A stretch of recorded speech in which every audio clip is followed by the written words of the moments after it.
Dostoïevski, La douce.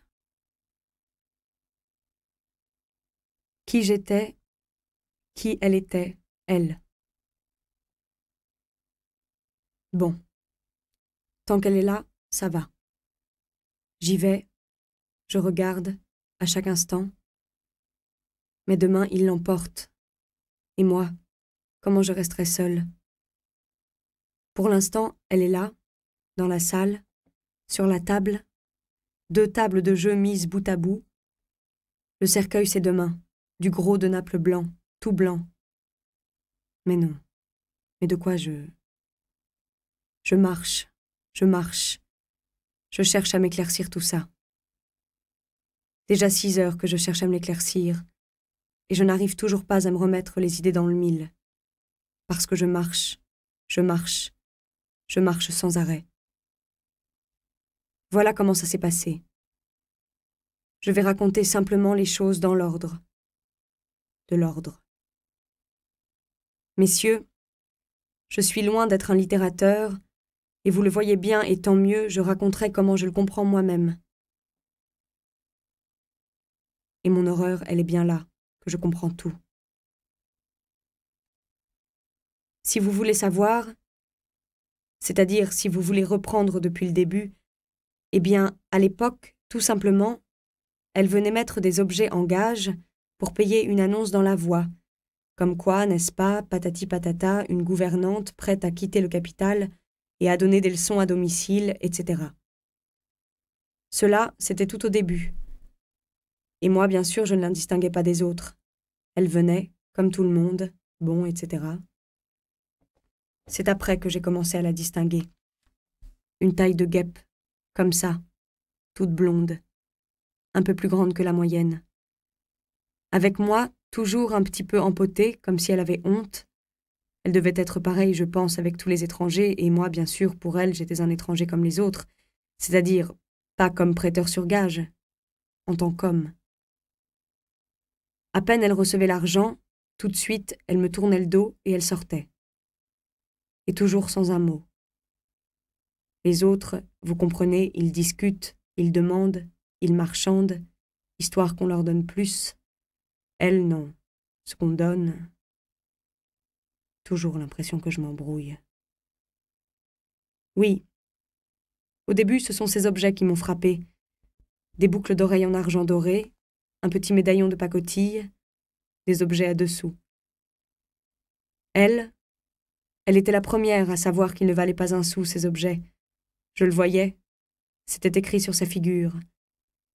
Mais pour elle, ils étaient très précieux, et réellement, il ne lui restait rien d'autre de son père et de sa mère, je l'ai su plus tard. Une fois seulement, je me suis permis de sourire de ces objets. C'est-à-dire, voyez-vous, c'est une chose que je ne me permets pas. J'ai un ton de gentleman, moi, avec le public. Peu de mots, poli, sévère. Sévère, sévère, sévère. Mais elle, tout à coup, elle s'est permis de m'apporter les restes, non mais littéralement, d'une sorte de vieux caraco en peau de lièvre. Moi, c'était plus fort que moi. Soudain, je lui ai dit quelque chose, un genre de mot d'humour. Mon Dieu, comme elle s'est empourprée. Ses yeux, ils sont tout bleus, énormes, pensifs. Ils ont lancé des flammes. Et pas un mot, toujours. Elle a repris ses restes. Elle est sortie. C'est là pour la première fois que je l'ai remarquée, elle, particulièrement, et que je me suis dit quelque chose dans ce genre, c'est-à-dire, oui, dans ce genre particulier. Oui. Et je me souviens aussi de l'impression, c'est-à-dire, si vous voulez, de l'impression essentielle, la synthèse de tout. Justement, une jeunesse terrible, si jeune, on aurait dit 14 ans, pas un de plus.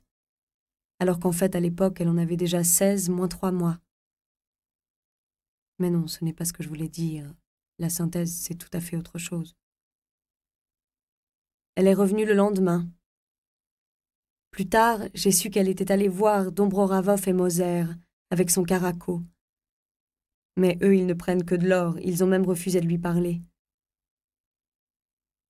Moi, une fois, je lui avais déjà pris un camé, comme ça, de la pacotille.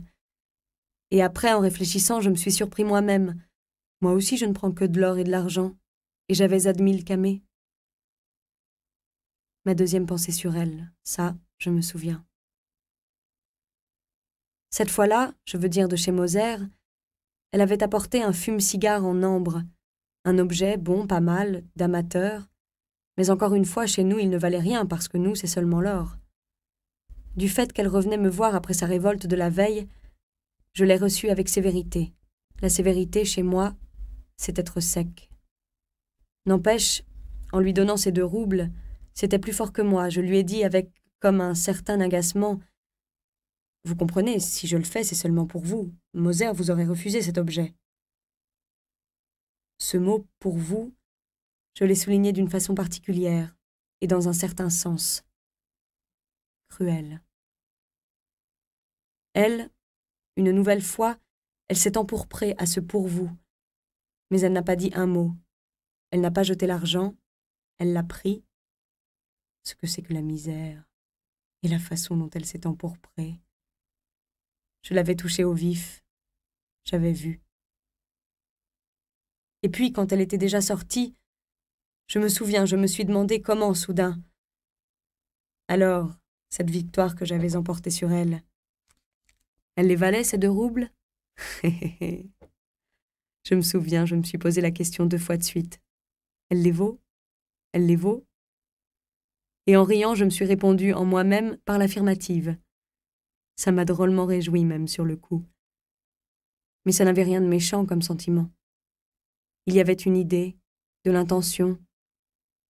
Ce que je voulais, c'était la mettre à l'épreuve parce que tout à coup, il y avait des idées qui me tournaient dans la tête sur son compte. Cela, c'est la 3e pensée particulière que j'ai eue sur elle. Bon, et c'est depuis ce temps-là que ça a commencé. Il va de soi que moi, tout de suite, j'ai essayé d'apprendre toutes ces circonstances, par la bande, et j'attendais qu'elle revienne, avec une impatience particulière. Je pressentais bien qu'elle reviendrait bientôt. Quand elle est revenue, j'ai entamé une conversation aimable, avec une politesse extraordinaire, parce que je suis tout sauf sans éducation. J'ai des manières. C'est là que j'ai deviné qu'elle était bonne et douce. Les bonnes et les douces, elles ne résistent jamais longtemps, et même si elles sont loin de se découvrir beaucoup, elles sont incapables de se sortir des conversations.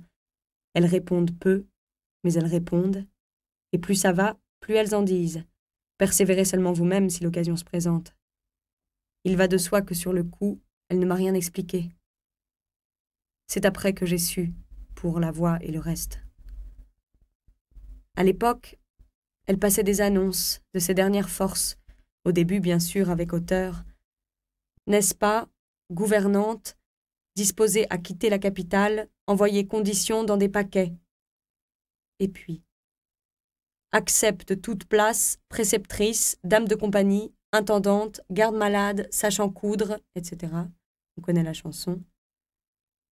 Bien sûr, tout cela s'ajoutait au fil des annonces, et à la fin, quand ça touchait au désespoir, c'est même devenu ça. Sans salaire, nourri.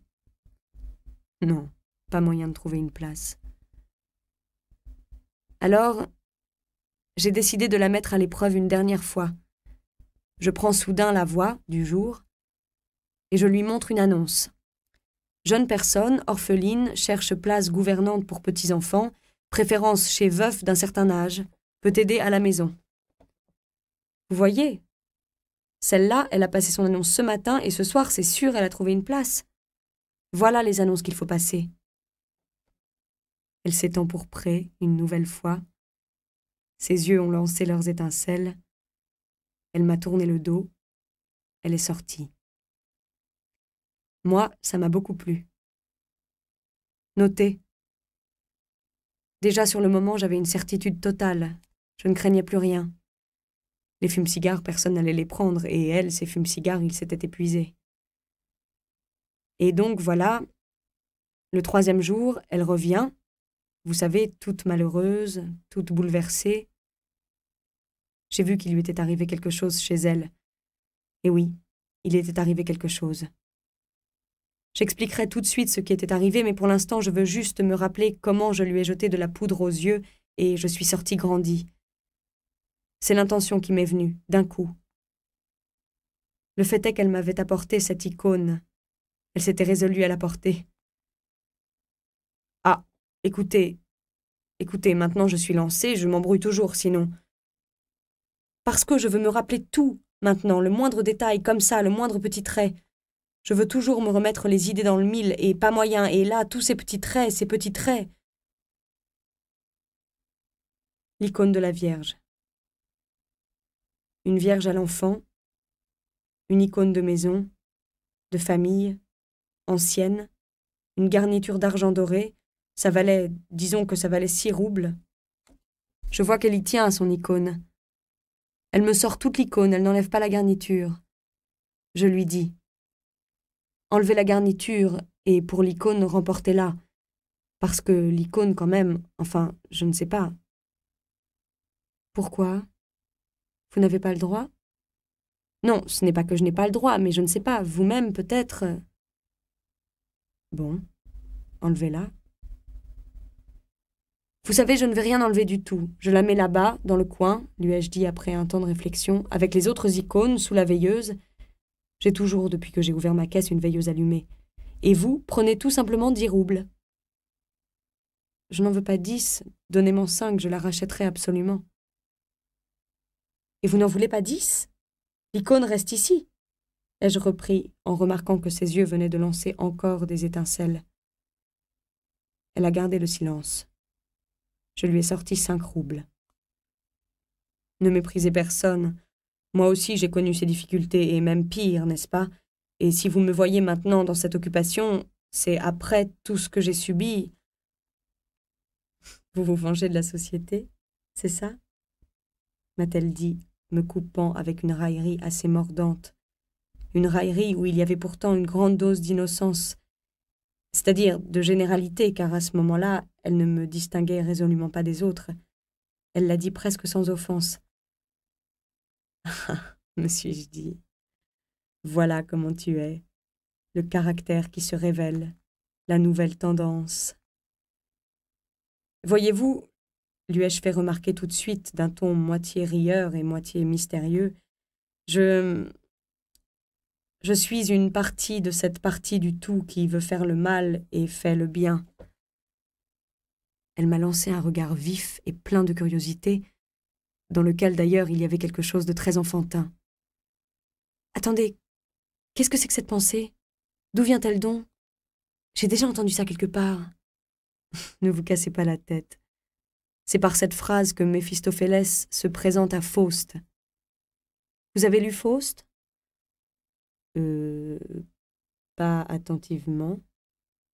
C'est-à-dire pas du tout. Il faut le lire. Mais je retrouve un pli moqueur au coin de vos lèvres.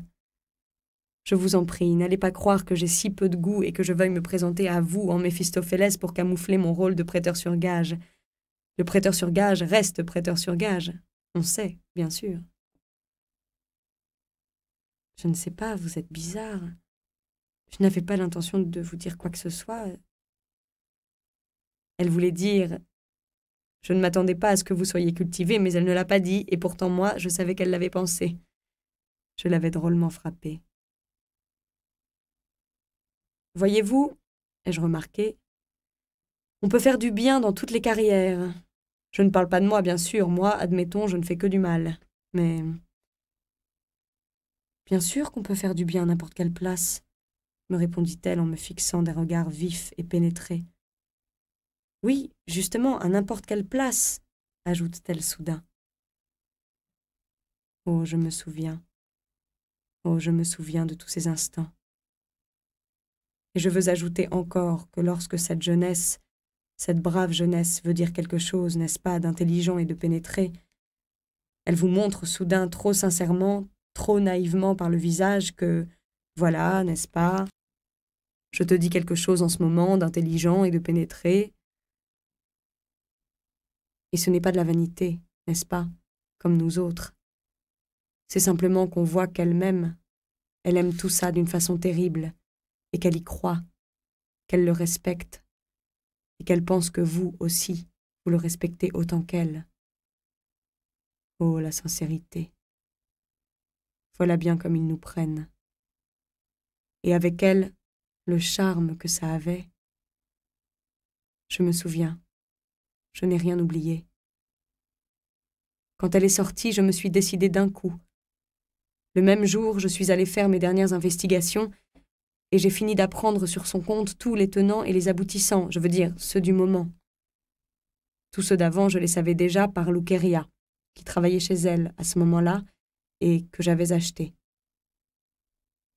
Ils étaient si terribles, ces tenants et ces aboutissants, que je ne comprends pas comment elle pouvait rire, comment elle venait de le faire, et se montrer curieuse d'une phrase de Méphistophélès alors qu'elle-même, elle était sous le poids d'une telle horreur. Mais, ô jeunesse! C'est justement cela que je me suis dit alors à son sujet, avec orgueil et avec joie, parce qu'il y avait là-dedans de la grandeur d'âme. N'est-ce pas, je suis peut-être au bord du gouffre, mais la parole de Goethe brille éternellement. La jeunesse, ne serait-ce qu'un petit peu, et même dans le mauvais sens, elle a toujours de la grandeur d'âme. C'est-à-dire, c'est sur elle, là, sur elle seule. Et puis surtout, moi, à ce moment-là, je la regardais comme si elle était mienne. Et je ne doutais pas de mon pouvoir. Vous savez, cette idée, c'est formidable comme jouissance, quand on ne doute même plus. Et qu'est-ce que j'ai? Si je continue comme ça, quand est-ce que je pourrais tout remettre dans le mille? Plus vite, plus vite. Il ne s'agit pas du tout de ça. Oh mon Dieu.